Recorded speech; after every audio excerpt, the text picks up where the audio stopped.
The headlines: a new study says children using marijuana from age 7. Teenager charged with Barbarees Hill vehicle murder. And UV netballers just keep on winning. Welcome to Nation News for Thursday, May the 12th, 2016.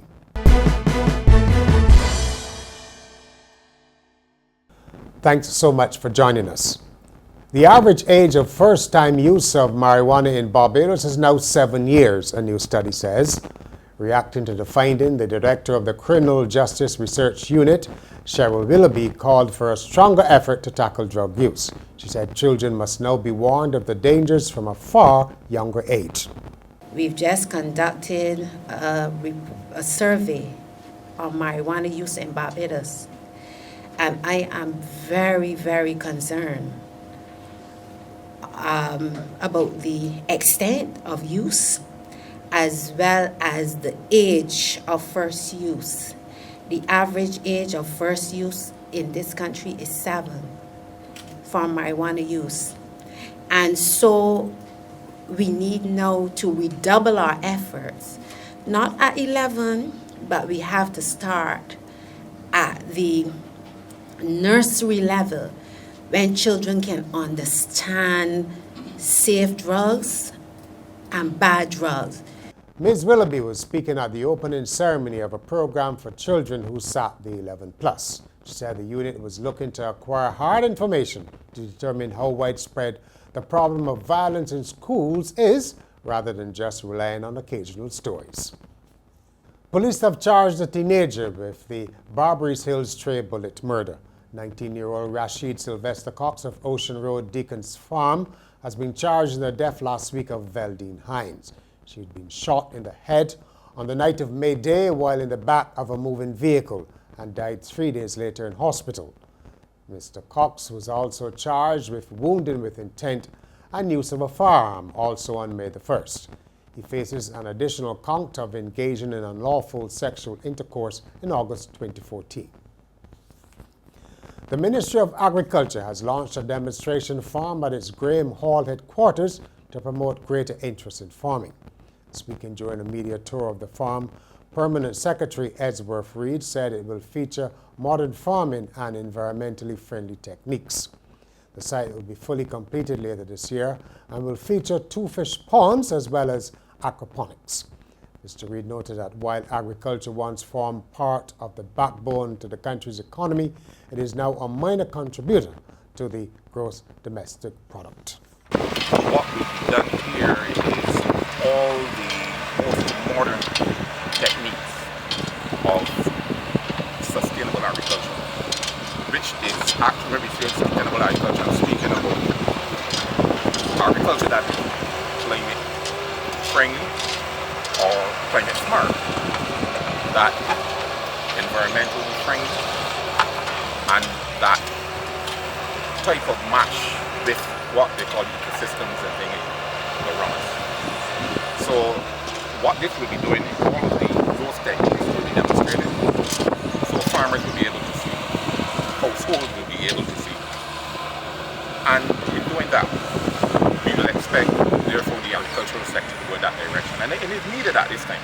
When we're talking so much about climate change, it's definitely needed at this time. Republic Bank's Barbados chief Ian D'Souza has sought to explain why banks may be reluctant to lend to small businesses.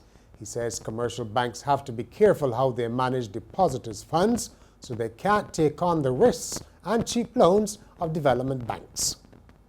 If we were to take on a developmental role to say that we are specifically going to help to develop the SME sector and put aside good credit principles or good lending principles, what we will be doing is in fact putting at risk the depositors, because a bank has 2 sides to it. On one side you have the depositors and on the other side you have the borrowers.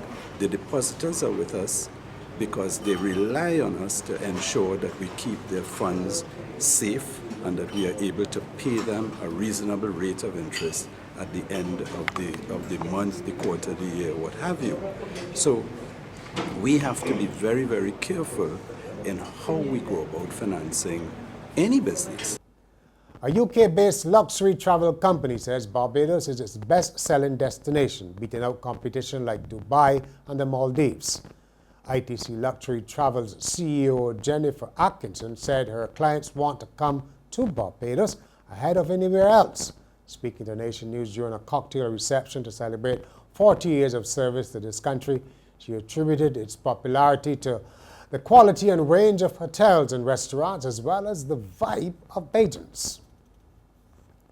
Government intends to ban the use of plastic and styrofoam, those food containers that have become a commonplace but are said to be bad for the environment. The Environment Minister, Dennis Lowe, said the ministry still has to sit with vested interests in the production of plastics to see what the alternatives are before setting a date for the ban to begin. He was speaking during a news conference at which he also announced that a new garbage tax is to replace the hated tipping fee. A visiting Jamaican professor says the white plantocracy has been replaced by more subtle forms of control in Caribbean nations. Delivering the Sarah Ann Gill Memorial Lecture on Wednesday night, UWI professor Barbara Bailey said that 18th and 19th century inequalities relating to gender, race and class are still prevalent.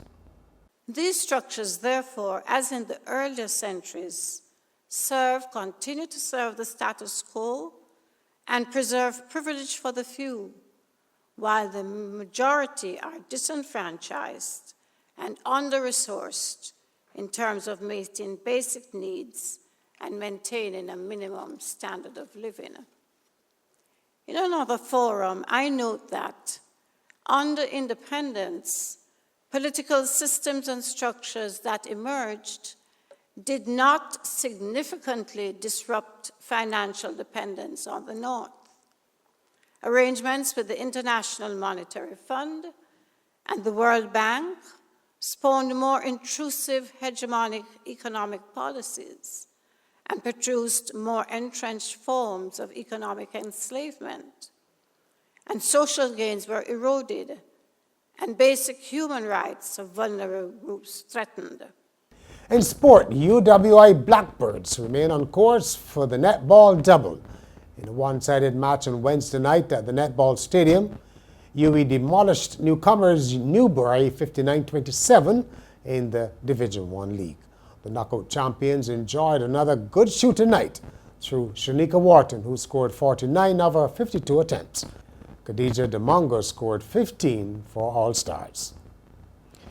And finally, it was a dramatic tale with quite a twist. That of an American man who reported he was attacked on the side of a road and badly wounded the day before he was to report to prison in a mortgage fraud scheme. Shannon Egeland of Oregon told police he had stopped to help a pregnant motorist when he was hit in the head and shot. That story turned out to be false, but the truth was equally bizarre. Egeland, who is 41, has admitted he ordered his teenage son to shoot him in the legs so that he could delay his prison term and collect on a disability insurance policy. The shooting broke a bone in one of his legs and led to the amputation of one of his feet. On Wednesday, Egeland pleaded guilty to conspiracy to commit wire fraud, a charge that stemmed from the disability insurance policy he applied for a week before the shooting. Quite a story. And that's Nation News for Thursday. Join Natasha here on Friday and look out for the Weekend Nation and online and on our Facebook page and at nationnews.com for the latest on the no confidence motion from the House of Assembly.